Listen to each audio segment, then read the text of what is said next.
I'm pretty sure you're full aware of the situation unfolding with Unity in the last week. And if not just completely expected from the company behind Unity, it is also completely infuriating for not just us at JMA Games, but also for many indie game developers as well. We made a statement on Twitter yesterday, and this video hopefully will expand on our original statement regarding our relation with Unity as a game engine and as a company from the perspective of an indie game developer. So, a quick recap of the Unity situation.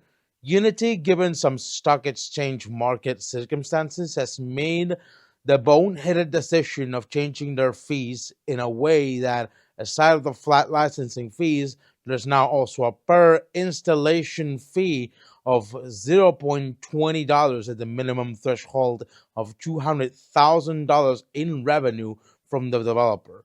Not a per sales fee, mind you, per installation. With this, aside of Unity trying to pull off their doublespeak, trying to excuse themselves for keeping this policy, raises questions on how well Unity will exactly police the monetization of installs. Will be counted for installs of a Unity game? Is it piracy an issue here? Unity, the company, was not transparent on this and was utterly vague on explaining their excuse. So the main question remains: should we trust Unity in counting the amount of installs a game gets? The answer, from our perspective, and since way back before this whole drama transpired, is no. I don't believe we should trust Unity in having that responsibility because, aside of many other reasons, Unity's executive branch will do anything and everything to clench their greed at any cost possible. Luckily, we didn't release games made with Unity on Steam.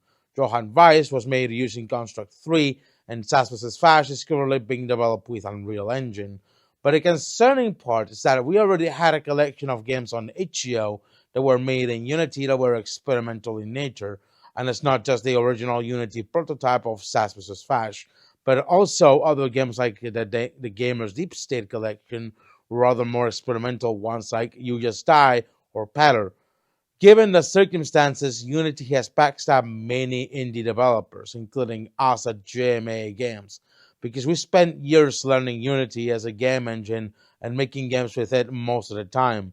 A lot of the game development academies teach Unity to this day as a main game engine of choice, and many game companies consider Unity as a main go-to game engine to trust into. And now that trust is broken because of the greed of John Riccitiello, who is willing to destroy his own company for the sake of owning a seventh mansion.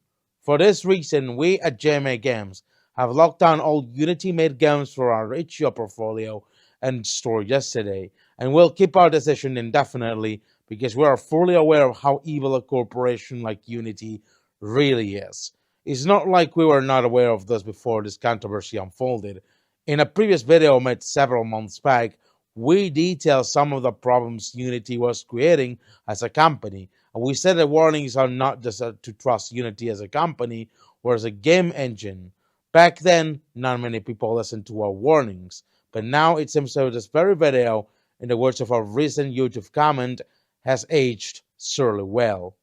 We're just doubling down on our disdain for Unity as a company and our warnings against Unity today, in hopes people in the future can understand this, and in hopes we can finally say, "We told you so." In the meantime, this is our advice for other indie game developers, and as we're willing to follow our own advice in uncertain future of our game development career, start learning Godot or any other game engines, because at least with Godot, it's more worth it than Unity.